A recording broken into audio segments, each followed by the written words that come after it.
Okay, welcome back. Now, at least 11 Palestinians were injured due to aid airdrops in northern Gaza as one of the pellets fell directly on tents where displaced people are living.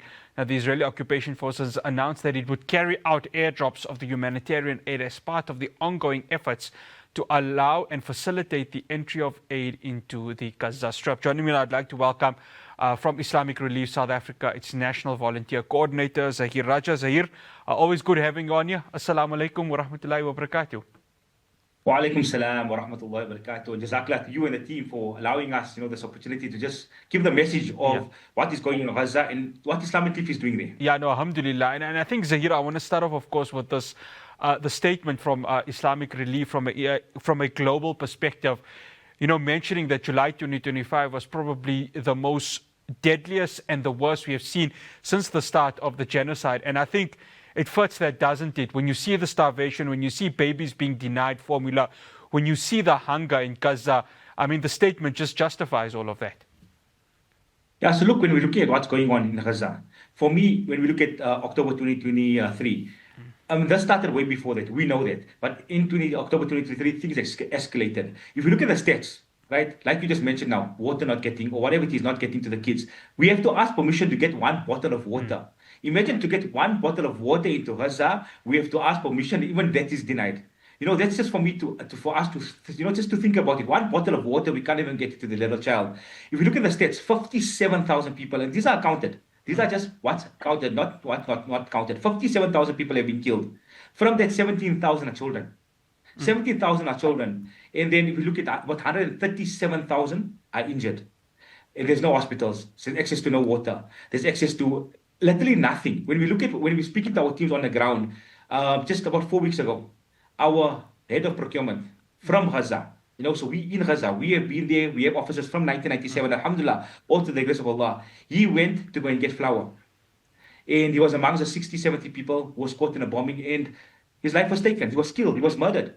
So Allah subhanahu wa ta'ala grant him Jannatul Firdaus, inshallah. And all those who are there and are going through the difficult time, the verse that says the ummah is like one body. When one part of the body aches, the entire body aches. And this literally, resonates with me. It probably resonates with every single one of us, because we're literally feeling it when we're seeing the videos on social media, we're seeing the Instagram posts, we're seeing the TikToks, whatever it may be. And people are actually tearing up, because this is it. We are one ummah. And I think what we need to do is we need to raise our voices. We need to be the voice for the voiceless. And we need to continue making dua. And of course, for us, is also getting the aid in when we're able to get the aid in. And I think, Zaheer, we've seen yesterday, these airdrops that are occurring. And of course, in my introduction, I mentioned that, it's dropping on refugee camps. I just wanted to get your take on it, because, I mean, as much as the aid is coming, it is a bit of a dangerous precedence that's being set, isn't it? Given that when it drops, no one really knows where it's going to drop to.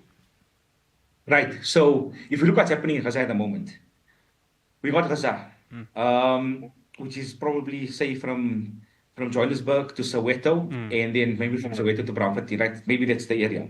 Everyone from Gaza are now in an area that's 12% of the actual size of Gaza, right? So imagine 1.5 million people in an area that's 12% of Gaza. And now there's aid coming in. So remember before, when there was a ceasefire, they were allowing about 2,400 aid trucks that they were allowing in. Now they're allowing 4 aid trucks in, but these are all they monitored. They're monitored by the Israelis, right? And when they're going out to collect this aid, imagine 1.5 million people all running to collect aid. Imagine how chaotic it is. Imagine a little child who's running for their food, or the mother or the father. Everyone's in desperate need. Everyone wants to survive. Everyone's in survival mode there. So imagine everyone running to this. Imagine people are dying. People are dying going to get food for themselves. These things that are landing, they're landing and they're also hurting people, they're harming people, they're killing people, because sometimes the parachute doesn't go off, it's not working. So again, is this the right way to get aid to them? Is this the dignified way to get aid to people who are human? And we don't call them people. They are our brothers. They are our sisters. They are our little kids. So when I say people, they're not people. They are part of us. They are part of the ummah.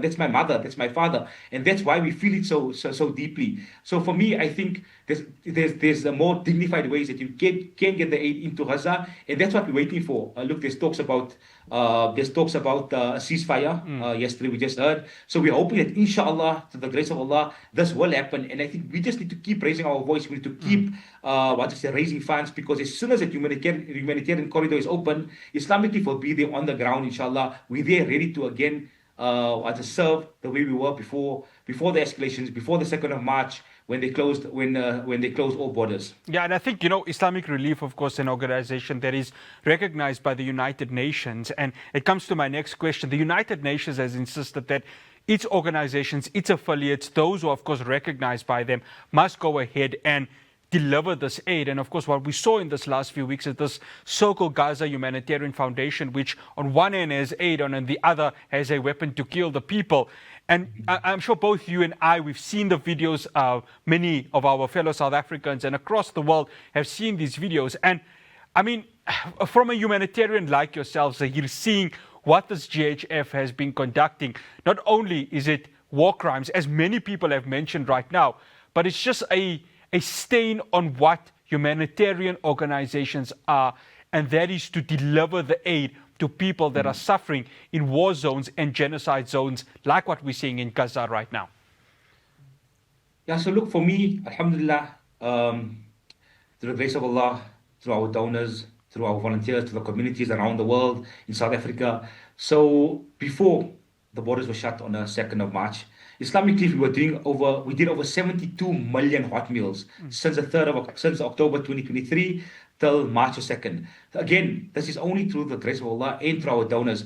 So we were doing about 250,000 hot meals a day, and sometimes going over and above that. And psychosocial support.